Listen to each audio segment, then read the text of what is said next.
Hello everyone, now you will hear a short retelling of the film Blood and Sweat Anabolics. Its plot is based on real events.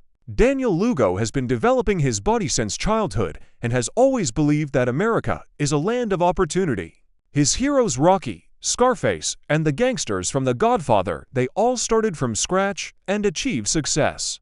Daniel himself works as a personal fitness trainer. One of his clients is the talkative and boastful businessman Victor Kershaw, who constantly talks about his rich life. One day Lugo decided that he deserved more. He was hired by the owner of the San Jim Jones gym. Lugo promised to triple the number of customers in just 3 months. Miss was so impressed by Lugo's ambitions that he didn't even care that he had just served time for fraud. And he didn't lose out. The promise was fulfilled in 3 weeks. Lugo achieved this with the service of free hair removal and by serving strippers for free. He turned San Jim into a local landmark. The boss was awash in money. But it wasn't enough for Lugo himself to become a senior manager. During one of the workouts, Kershaw noticed how smelly his coach's cologne smelled. Lugo tells his colleague Adrian Dorbel that they deserve better. Adrian needs steroids, and you can't buy them with the salary of a janitor in a cafe. To recharge for action, Lugo went to motivational training, where the idea is hammered into his head that any person in life is either a user or a loser. You can't be a sucker, you need to get cooler. Lugo had a simple plan in Minto: find a rich man, force him to give all his money, and make America a better place. He shared this plan with Adrian and motivates him to join. Like, this body needs a lot of money. When was the last time he took a girl to a restaurant? But a third person is needed for the case. They become another jock, Paul Doyle, who has served time and complains that he is not hired anywhere with a criminal record.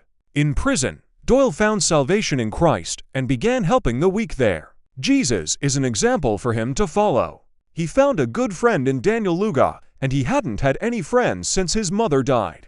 At the Lugo strip club, he met a dumb stripper named Serena and told her they were filming a movie. She also believed in the American dream. How is she worse than Julia Roberts' character from Pretty Woman? Doyle initially refused to participate in the crime. Adrian too. But due to the use of steroids, he had an erection problem and the jock went to the hospital. You seem to have a depressed penis syndrome. This is our specialty. And that's where he met the reason to go to work, a chubby lover of healthy black men, Robin. Impotence on the background of steroids is the doctor's diagnosis. In order for his sausage to always be in combat, expensive injections must be constantly made into this very sausage.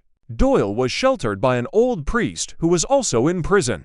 The big guy was trying to be nice, but the Holy Father suddenly started pestering him, and Doyle almost killed him out of anger. This incident convinced him to accept Lugo's offer, but on the condition that no one gets hurt. The coach convinces him that it will be so. At the armory, the conspirators bought stun guns and a couple more gadgets. Lugo then outlined a plan to attack Kershaw in his house. The special forces can do this in 53 seconds, but they're jocks, so 40 is enough for them. Everything was calculated, except that on the day of the attack, the Jew Kershaw would celebrate the Sabbath. Plan number 2 is an attack in the parking lot. 2 ninjas and 1 alien drove up to Kershaw's car. But the blockheads got the wrong car and just can't find it. The man calmly walked past them and left with his purchases. Doyle did not participate in the second attack. Ninja Adrian appeared in front of Kershaw and knocked him out with a taser in the head. The jocks threw their victim into a van and continued to electrocute him. Daniel Lugo demanded that he call his wife, but his partner overdid it with a taser. Doyle, also wearing a mask, was waiting for the accomplices in the eagle's nest. The abducted man was handcuffed, strapped, and taped. But Victor Kershaw is a tough nut to crack, and these assholes won't give it that easy. Lugo talks to the prisoner with a stupid accent. Be quiet, Victor, like a mouse. Kershaw says his abductor is a loser who, instead of going to college, pumped his pectoral muscles. Lugo immediately stopped pretending and demands to tell how the rich man realized that it was him. Your cologne, Danny. You're smelly, disgusting, vanilla, puke cologne. At that moment, his fate was sealed. Doyle broke into Kershaw's office and took all the documents. The businessman is also forced to break up with his wife over the phone, fire the housekeeper, and complete all his business. Lugo went to work. Bully Doyle was left to guard the rich man. The cunning Kershaw quickly found an approach to downtime. However, he is a Jew, so Doyle decided to guide him on the right path and forced him to convert to Christianity immediately. Lugo brought the documents to be signed, but Kershaw urinated on them as well. The leader noticed that Doyle was getting too close to their victim. He needs something to distract him. Serena found a night vision device. Why does the director need this device? And then Lugo started telling her that he was a CIA officer. The CIA, Daniel. I was aroused. Serena will also be recruited. She's been assigned to work with Big Guy Doyle. One day, Kershaw tried to escape blindfolded, but got confused and was knocked out by Doyle. The rich man has been holding out for the third week now and, despite the torture, refuses to transfer his property to a jock. But in the end, he gave up. However, it turned out that the signature must be notarized. Lugo's plan has reached a dead end, but he has one option to contact his boss, John Meese, who has a notary license. But he's not going to share his seal and break the law. However, things are going downhill in San Jim. And then the sponsor fell off, who was supposed to pay for the tournament. With the help of money, Lugo convinced Miz to certify the businessman's signature. The last step left is to get rid of Victor. The duel resisted at first, but still agreed to participate in the mockrook. He got Kershaw drunk, who cries and asks not to kill him. The businessman threatens that he will tell Jesus everything about the duel if something happens to him. A drunk Kershaw was shoved into a car, the accelerator pedal was pressed down, and he flew into an excavator at full speed. But idiot Adrian strapped Kershaw in, and he survived. Then the car was doused with gasoline and set on fire. She flew up into the air, but even after that, Kershaw came out of her and calmly put out the fire on himself. Now the duel needs to bring down the burned poor guy. However, the big guy only grabs him by the side.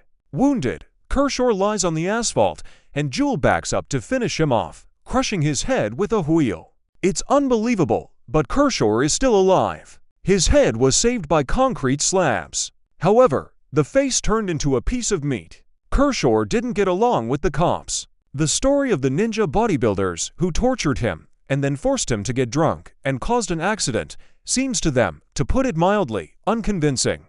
He's also from Colombia, where there are a lot of drug dealers. And for some reason, no one reported him missing. And give it all back. I don't believe a word of it. So Kershaw called retired cop and private investigator Ed Dubois. Meanwhile, the jocks came to the hospital to finish the job. They were serious about it, but they faced an insurmountable obstacle. The markings on the floor puzzled them and forced them to search for intensive care for an hour. Dubois doesn't really believe the businessman either, but he advises getting out of the hospital as soon as possible. It saved Kershaw's life. He checked out before Lugo and his friends found him.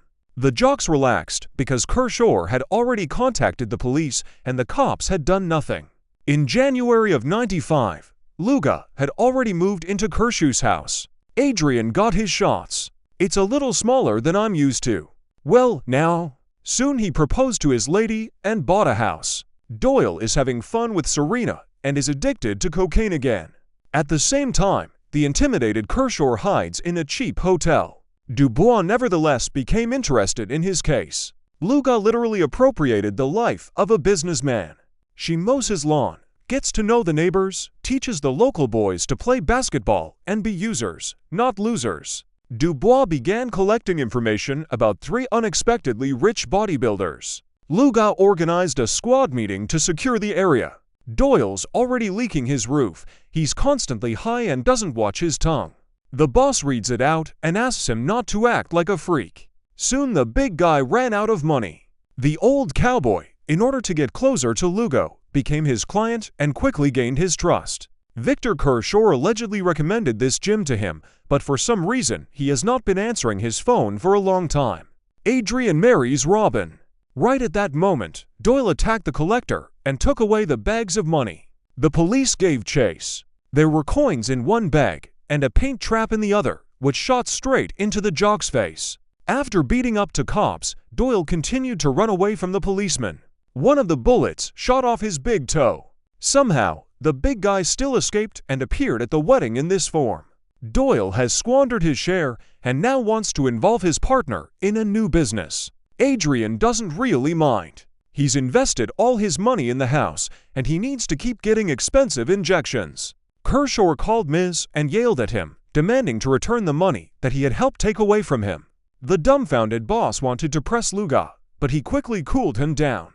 They tried to find out from Kershaw where he was now, but they were fucked. However, Lugo was smart and made a callback after finding out which hotel the poor guy lived in. 3 bodybuilders broke into Kershaw's room, but he was no longer there. Lugo found out that this room was paid for by his new client, Old Man Dubois, and Dubois has already involved his friend, the police captain, in the investigation. The bodybuilders were going to attack again, this time on Dubois. However, the police gave him a ride home, and our comrades thought it was an ambush, so they rushed into the water. An old cop found Kershaw in an abandoned stadium and took him in. Lugo is freaking out. His new life is in danger. The trio decided to press another rich man, Frank Grigo, the owner of a phone sex service company. They suggest that he enter the international market. Do you see him? An American Indian. We don't need them. We need them with dots in their foreheads, like Gandhi's. It's the Japanese. Grigo shows off his wife Christina and her huge breast implants. In the Eagle's Nest, everything was prepared for another abduction. The bandits invited the Grigo family to Adrian's house. There, Frank balked and refused to invest in the case. They say that Lugo was carrying some kind of business game towards them. So, the business conversation turned into the beating of Grigo. Lugo threw him on the floor and started kicking the simulator. One of the pancakes fell and crushed the businessman's head. Christina came to the noise, saw her husband's corpse and opened fire on Lugo with a pistol. The woman was grabbed and injected with a horse tranquilizer in the ass. The corpse needs to be covered with ice and the money taken from the Grigov safe. But first of all, the meadows need to be pumped up. Adrian started cleaning, and his wife, Robin, will be back in a couple of hours. 2 other jocks came to the Griggs, but it turned out that Christina had given them the wrong code for the safe. We need to get the right one out of her. But Adrian overdid it with a new dose of tranquilizer and just killed the woman. The drug addict gave his severed finger to the Grigov dog. Adrian couldn't wipe off the blood, so he just started cutting out the bloody pieces. The bodies of the couple were taken away and brought to the warehouse. Deeply religious, Doyle took off their jewelry and used cocaine. The other 2 went to the hardware supermarket. They planned to cut up the bodies and melt them with lye. Robin returned home and immediately realized that someone had been murdered in their house. A human finger was found in the Grigov house, and the housekeeper immediately called the police. The men changed their clothes and got ready to butcher the bodies. But as soon as they started, the hair got wrapped around the saw and it stalled. Lugo started chopping limbs with an axe in the old-fashioned way. Now they need to be burned to destroy the prints. This task was assigned to Doyle. 2 assholes came to return the saw right with the hair and blood of their victim. And now they're buying a new chainsaw. Doyle had a barbecue with his hands right outside. He couldn't bear to hear his comrades butchering the bodies, and he just ran away. The pieces of mushrooms were put in barrels and thrown into a pond. By that time, the trio had already been about to be detained by police special forces. Doyle was arrested at the church, Adrian at his house, John Ms. right during the tournament. Lugo resisted the longest. He ran as fast as he could and didn't give up even when he was hit by a police car. The criminal reached the boat and still managed to escape. He still has a lot of Kershaw's money in his accounts. The businessman had to tell about his stash, which he keeps in an offshore account in the Bahamas. A new chase has begun in the island bank. Dubois shot the bandit in the leg. Lugo tried to encrypt himself, but Kershaw figured him out and shot him down at full speed. The user was taken to the States. The trial has begun. In court, Serena confessed that she no longer wanted to be a CIA agent. She's going to be an actress. Robin quickly divorced Adrian to testify against him. The first thing she said was that her ex's was very small and bent like a boomerang. The staff tried very hard during the investigation. He needed to make it up to Kershaw. But all the evidence was circumstantial until the barrels with the bodies were found. And then, for the first time in history, the body was identified by the serial number on the breast implant. At that moment, Doyle decided to confess everything and spoke in detail with tears in his eyes about the atrocities committed by his comrades. But Kershaw gave the main testimony. Thanks to the cooperation with the police, Doyle received only 15 years and has already been released. Daniel Lugo and Adrian Dorbel were found guilty of a huge number of crimes, including double murder. They were found guilty of everything except their main fault, namely that they were dumb sheep. The jury had 14 minutes to sentence them to death. The sentence was soon carried out. John Nis got 15 years and also died in prison.